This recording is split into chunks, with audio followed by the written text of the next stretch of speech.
Hi friends, இது ஜெஸி rights. நான் Jessica Vinolia. இன்றைக்கி நாம் நிகழ்ச்சியில் என்ன பார்க்க போகிறோம் அப்படின்னா, ஒருத்தர் கேட்குறாரு, அன்பாக இருக்கிறது ஏன் இவ்வளவு கஷ்டமாக இருக்குது அப்படின்னு. அன்பாக இருக்கிறவங்க எப்போதுமே வேதனைகளையே சந்திக்கிறாங்க, கஷ்டங்களையே சந்திக்கிறாங்க. ஏன்னா அவங்க அன்பை எல்லாரும் புரிஞ்சுக்கிறது இல்லை அப்படின்னு கேட்டார். நான் கேட்டேன், இதில் என்ன சந்தேகம் இருக்குது? உலகம் முழுசும் இப்படி தான் நடக்கும், இதில் என்ன அதிசயம் இருக்குது அப்படின்னு கேட்டேன். யோசிச்சு பாருங்கள், நாம் அன்பாய் இருக்கோம் அப்படின்னு தெரிஞ்சதுமே நம்மை சுற்றி இருக்கிறவங்க என்ன பண்ணுவாங்க? நம்மளை ஏமாத்துறதுக்கு பார்ப்பாங்க,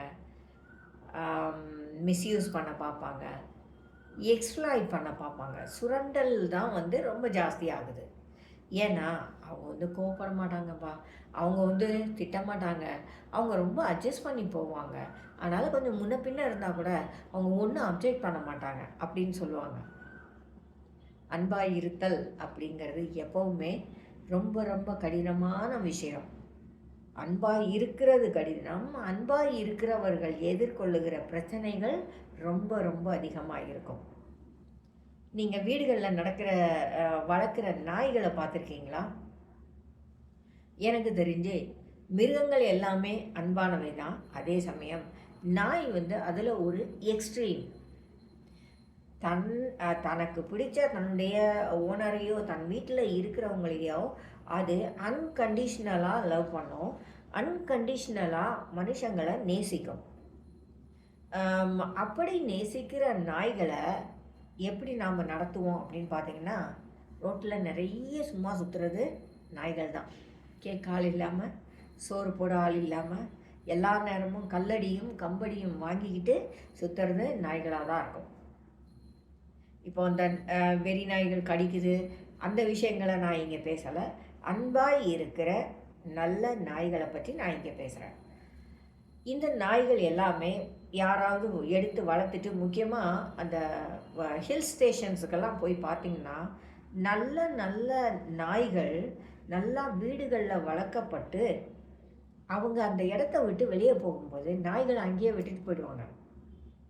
நாய்களை கொண்டுட்டு போயிருக்க மாட்டாங்க. அப்படிப்பட்ட நாய்கள் பலதையும் நான் என்னுடைய பனிக்காலத்தில் சந்திச்சிருக்கேன். ரொம்ப நல்லா நாயாக இருக்கும், அது நல்லா வீட்டுக்குள்ளே வளர்ந்துருக்கும், நமக்கு நல்லாவே தெரியும், அதோடைய பிஹேவியர்லேயே அதெல்லாம் தெரியும். ஆனால் அது தெருவில் விட்டுட்டு போயிருப்பாங்க.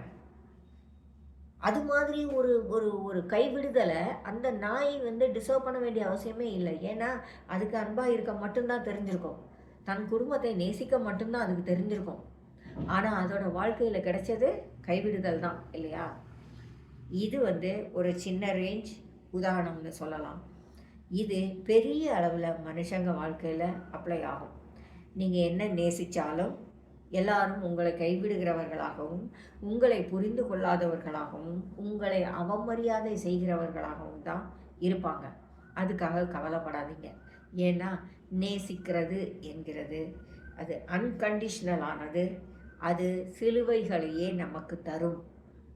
இதுக்கு நமக்கு இருக்கிற ஒரே உதாரணம் இயேசு கிறிஸ்து தான். அன்கண்டிஷ்னல் அன்பு அப்படிங்கிறதுக்கு இருக்கிற ஒரே உதாரணம் இயேசு மட்டும்தான்.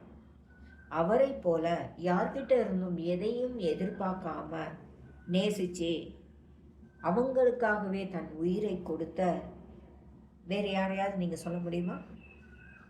சொல்லவே முடியாது. அப்பா அம்மாவுடைய அன்பில் கூட சுயநலம் இருக்கும், பிள்ளைகளோட அன்பிலே சுயநலம் இருக்கும், காதலர்கள் அன்பிலே சுயநலம் இருக்கும், எல்லாருடைய அன்பிலேயும் சுயநலம் இருக்கும். அதுதான் மனித அன்பு. ஆனால் அன்கண்டிஷ்னல் அன்புங்கிறது ஆண்டவர் இயேசுகிட்ட இருந்து மட்டுமே மனிதர்களுக்கு கிடைக்கிறது.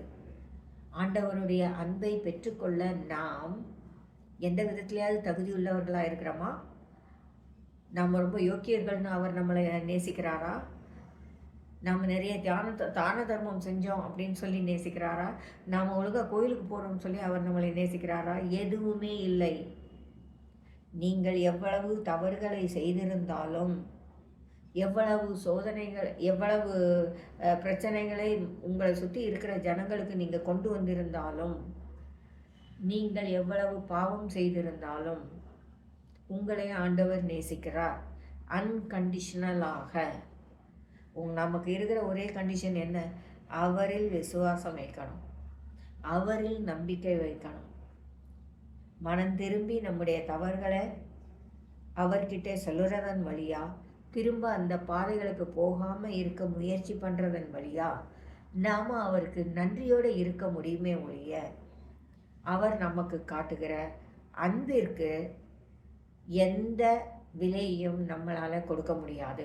ஆகையினால உங்கள் வாழ்க்கையிலையும் இது போல் நான் எல்லாரையும் நேசிக்கிறேன், அவங்க எங்களை திருப்பி நேசிக்கலை, அவங்க எனக்கு நன்மைகள் செய்யலை அப்படின்னு நினைச்சால் அதை பற்றி நீங்கள் கவலைப்படாதீங்க. நேசிக்கிற எல்லாருக்கும் பரிசாக கிடைக்கிறது சிலுவை தான். இதற்கு நமக்கு இருக்கிற ஒரே உதாரணம் ஆண்டவர். பெருமைப்படுங்க, நீங்கள் ஆண்டவரின் பிள்ளையாக வாழுறீங்க, ஆகையினால எல்லாரையும் நேசிக்கிறீங்க அப்படின்னு பெருமையோடு நீங்கள் நினச்சிக்கலாம். உங்களுடைய மனவேதனைகளை ஆண்டவர்கிட்ட சொல்லுங்கள், அவருக்கு தெரியும் உங்கள் மனசு இல்லையா. நீங்கள் எவ்வளவு தூரம் எல்லாரையும் நேசிக்கிறீங்க, நீங்கள் எல்லாருக்காகவும் எவ்வளவு கஷ்டங்களை சுமக்கிறீங்க அப்படிங்கிறது எல்லாமே ஆண்டவருக்கு தெரியும். உங்களுடைய வேதனைகளை வலிகளை ஆண்டவர்கிட்ட சொல்லுங்கள். நீங்கள் சிலுவையின் ஒரு ஆள், சிலுவையை சுமக்கிற ஒரு ஆள், அதை நீங்கள் தைரியமாக மனசில் ஏற்றுக்கலாம். ஆண்டவர் எப்போதும் உங்களோடையே இருப்பார், மறந்துடாதீங்க. ஜெசி ரைட்ஸ். நாளைக்கு சந்திப்போமா?